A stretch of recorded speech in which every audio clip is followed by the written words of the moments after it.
All right, so that leaves us with 238 over 24. So remember, we can't leave it in this form. Anytime we have an improper fraction, what we're going to go ahead and do is we're going to change it back to a mixed number. Now, this is where I'm going to insert a slight shortcut just for some of you guys who kind of see big numbers and you get like really, really anxious, right? So in this case, okay, we have 238 over 24. So I'm going to use my calculator to go ahead and divide this down just to give me a rough idea as to what the answer is going to be. So if I do 238 divided by 24, that's going to give me 9.917. And that's just a rough estimate. So based on our multiple choice answers, because this is when a strategy comes in. So remember what I told you guys. When I do my tutoring is half content, half strategy. Because we have to remember that the content is very important in terms of mastering, but you still have to be able to maneuver through a test. It's very unlikely, unless you're really, really, really a math person, kind of like me, or people who really love math, that you're gonna know how to do every single question on the test. It's very unlikely, unless you have time to study for months and you've really been on it. I mean, the reality is that you guys have lives, you have kids, you have jobs, so sometimes you have to get the best out of your time that you can get. So this is a situation, I always say fractions is a real good example of how we can play on this and we can do our process of elimination. So I know, okay, this is approximately somewhere around 9.917. Well, I know based on my multiple choice, there's only one answer that fits that, which is going to be B, because that's 9 and 11 12ths. And people are like, oh, well, what if I had 2 9s? Okay, well, I know 9 is my whole number. If I do 11 divided by 12, just change it to a decimal, that's going to give me 0.917 approximately. So, of course, that would be our answer. So, this is when I say our shortcuts come in. We talk about strategy. Now, I'm still going to work it all the way out so you guys can see it. But this is the type of thinking that I need you guys to get in. Don't rely so much on fully doing the question out all the time, because sometimes you're going to be in a boat to where you can do your process of elimination and you can get your answer versus us having to go back, reduce down, convert back to a mixed number when it's right in your face. So that's the kind of boat I want you guys to be in. Now, don't get in the groove of trying to take a shortcut every chance you get, but in certain situations, like I say with fractions, it's so easy to get rid of a lot of the answers that are available and then kind of go with what's right. Hey, how you doing? Hanging in here. All right, I'll be See done. a lot of people with them slides. Oh, they love They're it. cute, yeah. All right, I'll be done in a little bit. Oh, you feel me? Yeah, I'm live. Oh, no, you're okay. It's okay. All right, so if we try to reduce down 238 over 24, of course, if we divide it out, we got 9.917 approximately. So I know that 24 can divide into 28 9 times. So that's going to be my whole number. So if I do 24 times 9, that's going to be 216. So 216 from 238 is going to give me a remainder of 22. So that leaves us with 9 and 22 over 24. Now remember what I told you guys, this is a sub-skill of converting improper fractions to mixed numbers. So if this is a skill that you have not mastered, this is the part of this is the part of working with operations with fractions that's going to give you a problem. And that's the part that I try to get people to understand all the time, is that most of the time when you have a certain topic, so in this instance we're dealing with fractions, there's a certain skill within this particular problem that you haven't mastered. Normally, it's not the entire process. Like normally when we're multiplying fractions, we're just multiplying top to bottom. So top, bottom, bottom. And if you have your calculator, you're good. This may be a sub-skill, so converting from improper fractions to mixed numbers, that may be giving you a problem. So that's why I say we have to use our shortcuts. Sometimes if you haven't mastered a skill, you have to do what best suits you for the time being, for that particular time period. So we know 22 over 24 can also be reduced down by 2, which will give us 11 12ths, which is the same thing as what we already figured out when we took our shortcut. So you guys kind of see how we maneuver through it. You have to tailor this based on what you feel the most comfortable with. Some people don't like taking shortcuts. Some people like to work it fully out, and there's nothing wrong with that. But I always say we have to maneuver through the test because you guys only have 54 minutes. And if math is something that's already giving you trouble, you want to cut that time down as much as possible. But we also want to make sure we're doing it the correct way. I got 3 more questions. All right, so let's take a look at number 26. And of course, if you guys have any questions, let me check real quick to see if y'all do before I move on. Because I know fractions is a really hot topic. drop my marker. Oh, you can sit down. Look at it. Okay. Cool. All right, so again, the practice test is going to be located at the very top of the page under the Files tab. It's a PDF form that I actually uploaded. So at the very top of the page where it has, what does it have? It has like albums, it has files, it has photos. It's like a lot of different links, like right at the top of the page, like if you were getting ready to upload something or like type something, they'll give you different tabs for you to be able to see it. All right, so let's look at number 26. So we have 4 1/9 divided by 1 2/7. And then our answer choices are 4 7/18, 3 16/81, 5 2/7, and 3 2/7.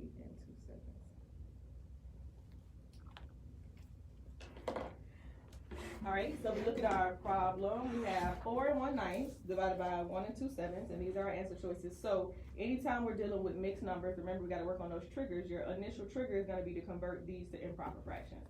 That's the very first thing that you're going to have to do. So in doing so, that's when you multiply your whole number times your denominator. And again, this is another sub skill that you have to master to be able to maneuver through these types of problems. So remember, when we're doing any type of math, you have to figure out what part of that concept is giving you a problem. So maybe the very beginning is giving you a problem, which kills your confidence for the rest of the problem, equation or whatever. But that's the boat. That's what you have to be able to identify. That's what's really going to help you to excel, is if you are able to identify what specifically is giving you a problem, because it's not everything. It's just certain small things that you may not have mastered. So if we do 4 times 9, that's 36. And then 36 plus 1, that gives us 37 over 9. Y'all know my handwriting upside down is horrible. All right, and then we do 1 times 7, which is 7, plus 2, which gives us 9. And of course, anytime we're converting from a mixed number to improper, the denominator stays the same. All right, so yesterday we talked about the strategy in terms of dividing fractions. So you have to use the KFC or KCF, or however you want to use the acronym, so many different ways.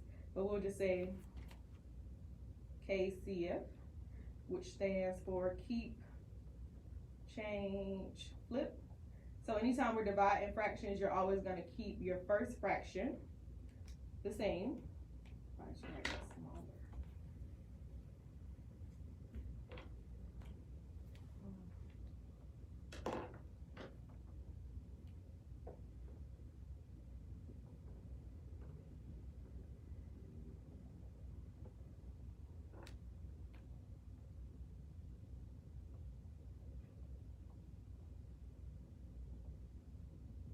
All right, so we keep the first fraction the same, so that will remain 37 over 9. You always change the division sign to multiplication, and you're going to flip the second one, so you're going to do the reciprocal of that. And then now we're back in the same boat that we were in the previous problem. So now we're back to multiplying fractions. So this is the part that is really important. You have to make sure that you keep, change, flip, or keep, flip, change, or keep, change, change. There's so many different ways that or acronyms that they've created for you to be able to memorize that skill, but this is very important when we divide fractions. And then from here, now we're doing what we did in our previous problem. So we're going to do top to top and bottom to bottom. Don't let the big numbers scare you, because you got to remember they're giving you guys a calculator. So a lot of the times that's a mental block that people tend to have, because they're like, oh, I don't know how to multiply that big. I don't know how to divide that big, but use your calculator. All right, so 99 gave us 81, and 37 and 7 gave us 259. So we use the same strategy that we used in our last question before even trying to convert this back to an improper. If I go ahead and divide that out, 259 divided by 81, that's going to give me 3.197.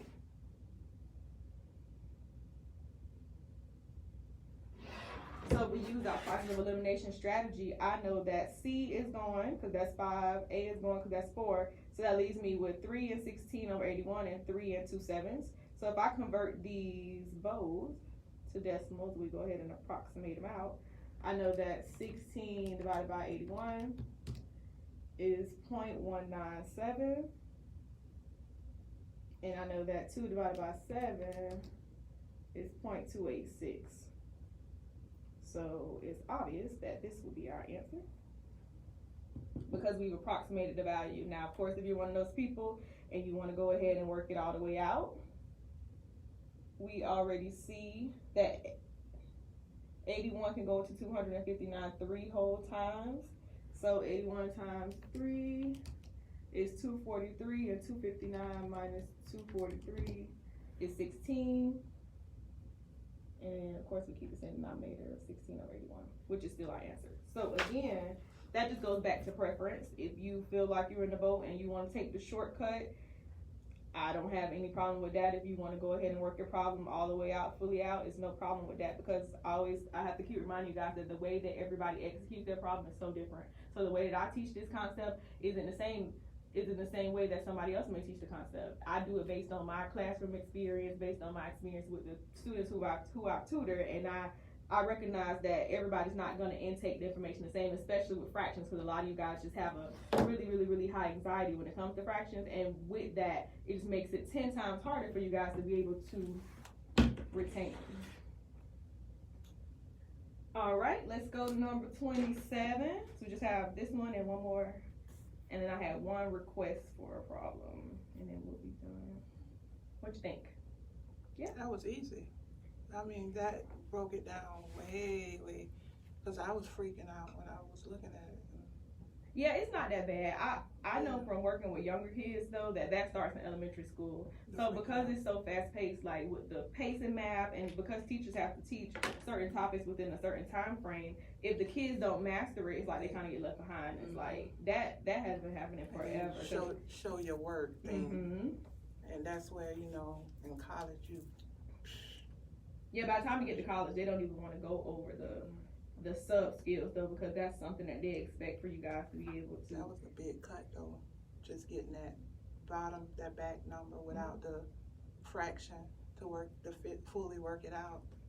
Yeah, that's why I was That's telling a people good strategy. with tests like this, because you know it's multiple choice, it's no point in you trying to master that skill if you don't have the time, because this isn't something that you're going to carry with you into your nursing career. Right. So that's the only reason why I say that. Now when I'm in the classroom, of course I make my kids work it out because I want them to know how to do it from front to back. Right. But in this case, I think a lot of people, what they do is they take the math and they over exaggerate it. And then you're freaking out because of the time is ticking. Mm-hmm. So wow.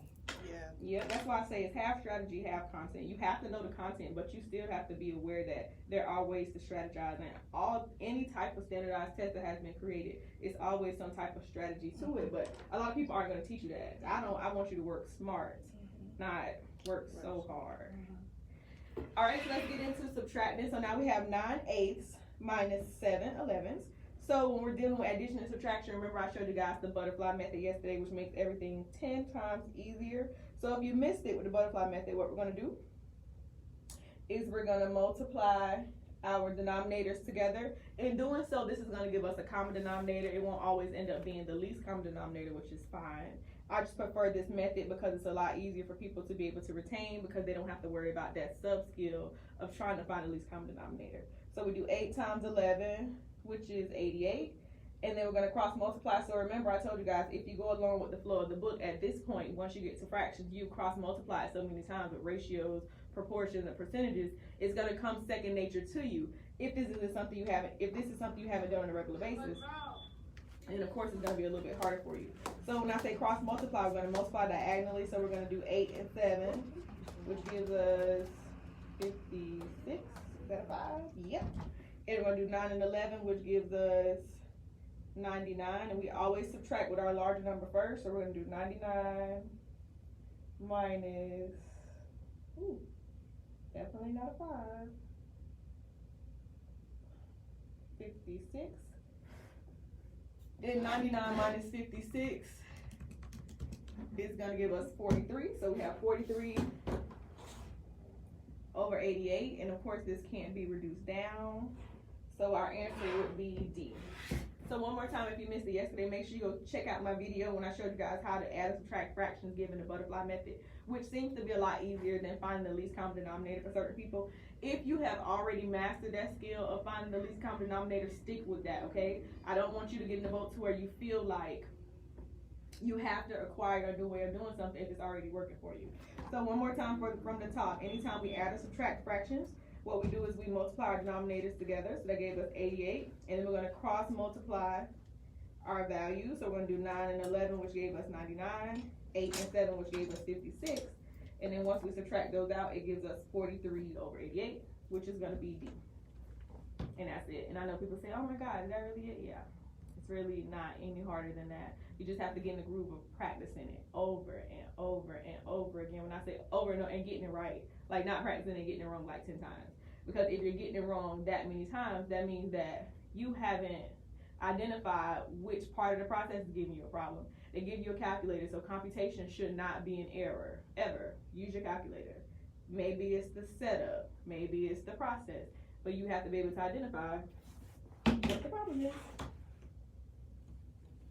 All right, so let's look at our last one, number 28. So if you guys notice as we're going through the fractions, I'm not stumbling and I'm not having to overthink. It's really straightforward. You have to find the method that works the best for you and your thought process. What's going to be the easiest way for you to be able to get to the right answer?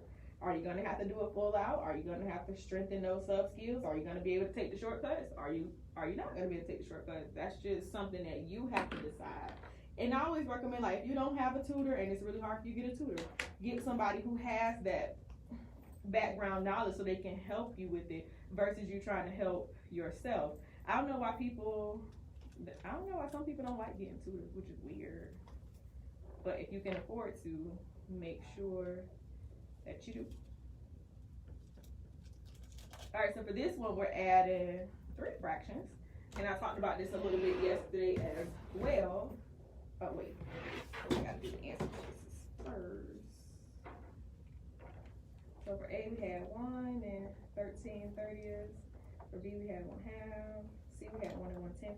And then for D, we had 13/30ths. If you guys notice, I go in and out of proper math vocabulary because I don't really feel like that's necessary all the time, unless I'm in a classroom. For this test, it's definitely not that necessary. All right, so anytime you guys have multiple fractions, and this is just my preference, you don't have to do it this way. There are a variety of ways that you can do it. One way that I do like as well that I'll show you guys is converting everything to decimals. That's always my go-to, because I don't really like doing fractions 24/7 either. But I'll show you guys how to do it in fraction form.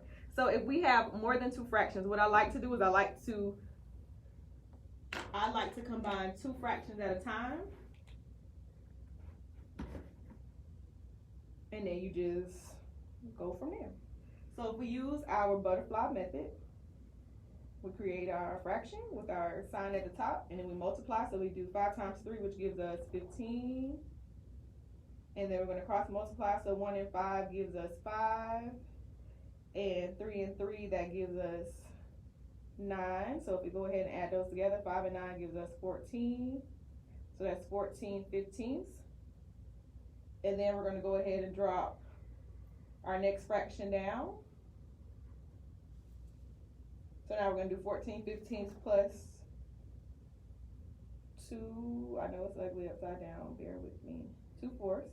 All right, and we do the same exact thing. Butterfly. So 15 times 4 is going to give us 60. And remember to always use a calculator. All right, we go up top. 14 and 4. That's 64. And 2 and 15, that's going to give us 30. So let me rewrite it. So we end up with 64 plus 30 over 60. 64 and 30 is 94. 94 over 60. All right, so of course we can take the shortcut and use our calculators to get us out of here real quick. So I know that 94 over 60, that's going to give me 1.567 if we approximate it. So I know I can automatically eliminate B. I can automatically eliminate D. So that leaves me with 1 1/10 and 1 13/30. Well, I already know that 1/10 is 0.1. So that's definitely going to be out of there. And if we do 13/30. Oh, wait. Did I make a mistake? Maybe I did. See? This is why I told y'all use y'all calculators. Because I said 14 times 4 was 64 and it's 56. Okay. 56. See how I made that mistake, but I was able to go back and identify it. So that's the thing too. You know how sometimes you're like in a really good groove, right? And then you get to your answer choice, you're like, where's my answer? It's not there. Just go back. That's exactly what I did. I went back to all of my small stuff and I knew that I did my computation in my head, even though I told y'all not to do it. So don't be like me. Do the right thing. But I was able to identify what my mistake was. So 14 and 4 is 56, and 56 and 30 is 86. My bad, y'all. When we do 86 divided by 60, that gives us 1.433, and we know that 13 divided by 30 is 0.433. So of course the answer in this case would be A. All right, and that's if you take the shortcut. If you don't take the shortcut, we know that 60 can go into 86 a total of 1 times with the remainder of 26 over 60, and of course that can be reduced by 2 to 13 over 30, which would still give us the same answer. I know my upside down writing is bad. Y'all get the gist of it, right? So again, from the top, anytime they give you guys multiple fractions, group them in 2 so that you're using the skill that you already have. If you don't want to do that, you can also convert these all to decimals and add them, and then just compare them to the answer choices that they give you. It's so many different ways that you guys can execute the problem. It's just up to you and what works the best for you and what you're going to be able to retain, okay? And that was question number 28 from the diagnostic test. All right, so I did get an inbox about an additional question, so I'm going to go ahead and work this out for that nice young lady really quick. And then I'll come back and I'll do the review questions from the fractions that I posted yesterday. I'll just couple that with the review questions from the conversions that I did the other day, because I have a quick session really quick with somebody, a quick meeting really. And I need to get it out of the way. All right, so the question that I got to my inbox was 10 1/2 times 4/3. Let me double check to see if we have any questions before.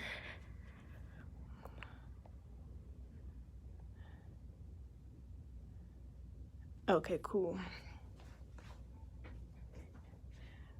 All right, so the question I got, the problem that I got a question about was 10 1/2 times 4/3.